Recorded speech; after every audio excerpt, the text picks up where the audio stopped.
Hi, Nick with History Explained here.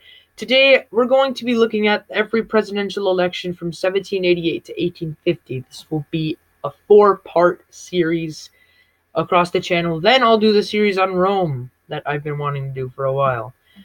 1788 election, the first election in American history and the first president in American history. No one ran against Washington. 43,000 people voted for him and he secured the 37 electoral votes.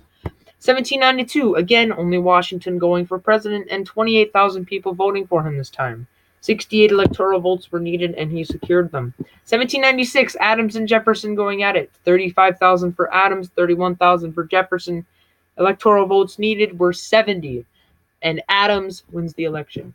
1800, Adams versus Jefferson. 40,000 for Jefferson, 20,000 for Adams. 70 electoral votes needed, making Jefferson the new president.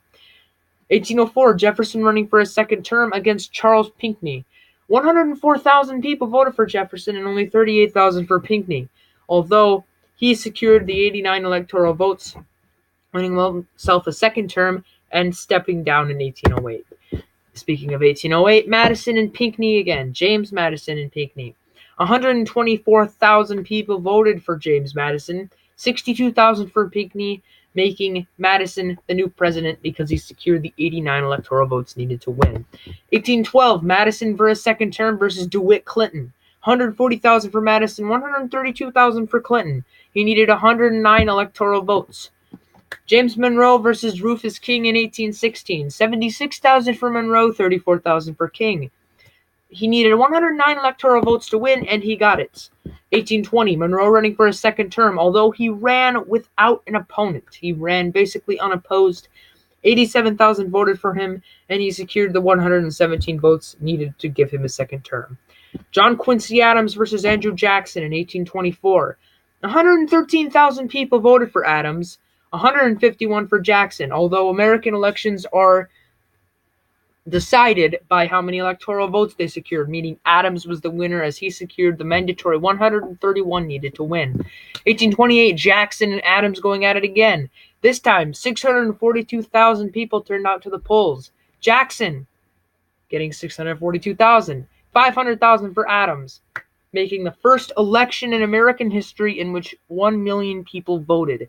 131 electoral votes needed to win. Jackson secured it. Jackson running for his second term in 1832 versus Henry Clay. 701,000 people voted for Jackson, 482 for Clay.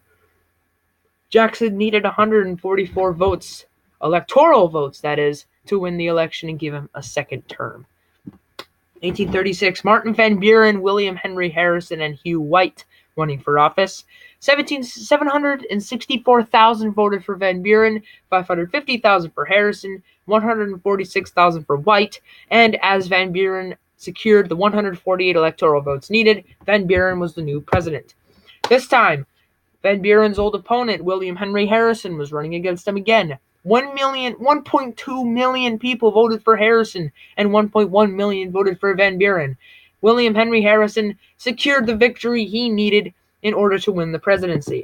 1844, James Polk and Henry Clay. 1.3 million for Polk, this is a very close election here. 1.33 people vote 1.30 million 1.33 million people voted for Polk, and 1.30 million voted for Clay, thus making Polk the next president of the United States. He was also the guy that went to war with Mexico, who gave us California. In 1848, Zachary Taylor, Lewis Cass, and again, Van Buren running for a term.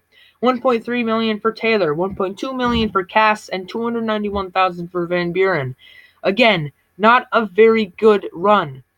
He needed 146 electoral votes. 1852, the last election on our list today. The candidates were Franklin Pierce and General Winfield Scott.